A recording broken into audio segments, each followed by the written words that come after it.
Hey guys, it's Julie Clark with Seattle Investors Club coming at you with the tip of the day.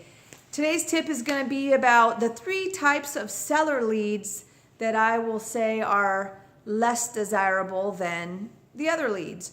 We all know that time is money. The biggest asset we have is our time, and we want to use it efficiently. We also love getting leads. We want to get lots of leads, but we don't want to waste our time on leads that are a time suck or unlikely to go anywhere. So you want to get real ninja about being able to start to identify which leads are good leads and which leads are, we'll call them back burner leads.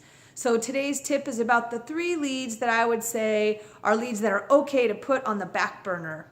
Number 1, if you get a lead, it's off market, that's great to start with, but the seller says, yeah, I'm looking to sell my house in the next 30 days and I'm going to be having an open house on Saturday from 1 to 4, and I've got all these postcards and letters, and I've had some brokers that have contacted me, and I'm going to invite everybody over, and you're then free to follow up and make an offer to me, and I'll be picking the best one. Those leads are, you're going to be time sucking there. Those are leads that you might want to consider putting on the back burner or handling a different way. Because there's so many inexperienced investors sending postcards and all these letters out these days that you're just going to get in there in the mix and potentially waste your time. So how you might want to handle that one is say, hey, thanks seller for letting me compete to purchase your home, but we're very experienced, and what we prefer is that you go ahead, collect all those offers, all the information you need, talk to all the brokers and investors, and let them make you all their offers. And what we are professionals, and we make very quick decisions because we have lots of experience, and you call us up and tell us what we have to pay to secure your home and to purchase your home, and we will quickly tell you yes or no. That is one way to handle those leads. That's my favorite way to handle those leads, and one of the 3 types of leads that I don't like spending time on, at least initially. Give them a little pushback and they'll actually come back to you. Number 2, the second type of lead you might want to put on the back burner is a seller who says, you know, I might sell my home. You called me, make me an offer. And you say, well, I'd be happy to make you an offer. Why don't we meet on Saturday or whatever is good for you? Do you prefer mornings or afternoons? And I'll come take a quick peek at your house. It'll take 10 minutes and I'll be out of there and I'll be able to get you my offer.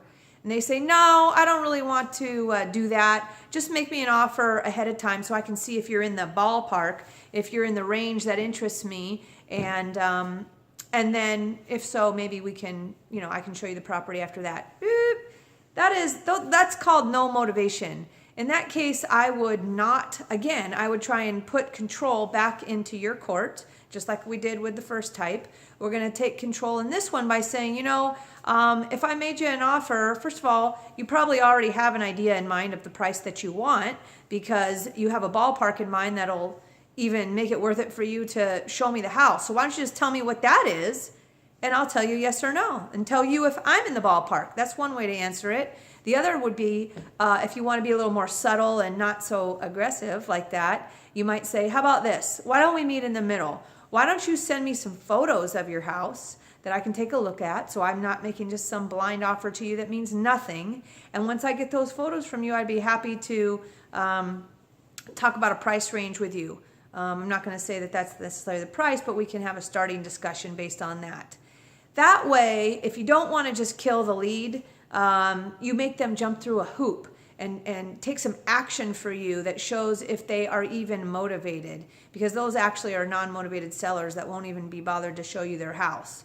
Of course, do you want to take them off your list? No, you don't want to take them off your list unless they tell you to stop contacting them. Otherwise, they're just maybe not mature yet. But those are a second type of lead that you might want to consider minimizing the time that you spend talking to those sellers, and have fun with it. Hey, have fun with it. Push back. I like to do that.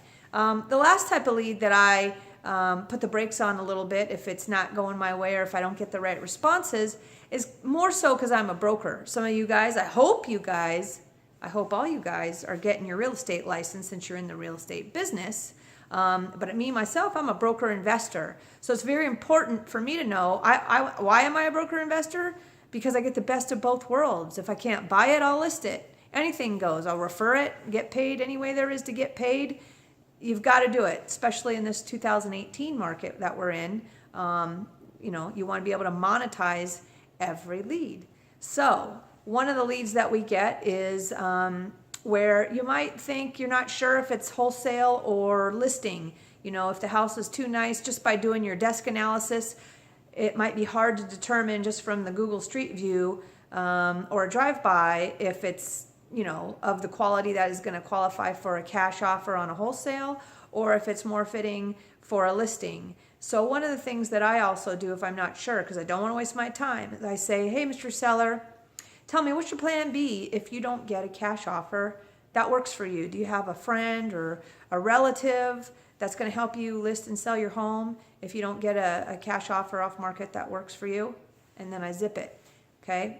And that helps me determine if they say, oh yeah, my brother is a realtor, or my uncle, or my neighbor, or oh, we have a realtor that's bought and sold all our homes with this. I know at that moment that I need to really dig deeper, as I should in the beginning anyways, on the phone call to understand what's going on at that house. When's the last time the updates were made? How old's the roof? Is the basement finished? All those questions that would lead me to believe it's a wholesale deal. What repairs need to be made? If that kind of thing. That's on another topic. We can talk about that on another day. But the point is, asking that question lets me know whether I have a chance to convert it to a listing once I get there, if I find out it's more retail than wholesale. So those are the 3 types of seller leads that I would say can be time stuck and be careful with. 1, somebody who is collecting offers, even though it's off market. You might get all excited, but if they're collecting offers, they're going to be shopping your offer. It's going to be very frustrating. They're going to tell you they'll take $450 or whatever the number is, and then call you back 2 weeks later and say, no, now I want $550. Happens all the time. So just save yourself some time, energy, value your time, and think twice about those types of sellers. Second one being the seller who wants you to give them a ballpark offer, which is always a bad idea before you even can see the house. Try and squash those. And number 3, get a little intel and see if they're talking to brokers and what their plan is if they don't get a cash offer. That lets you get a little insight into what their mindset is and how motivated they are to take a cash offer if they consider a listing. Because these days, if they would consider listing it, or they're just trying to gather information, chances are that if it's not a beat up house, that they're going to be able to list it and sell it for top dollar anyway. Don't waste your time. Make a lot of money. Crush it. I'll see you next time. Bye-bye.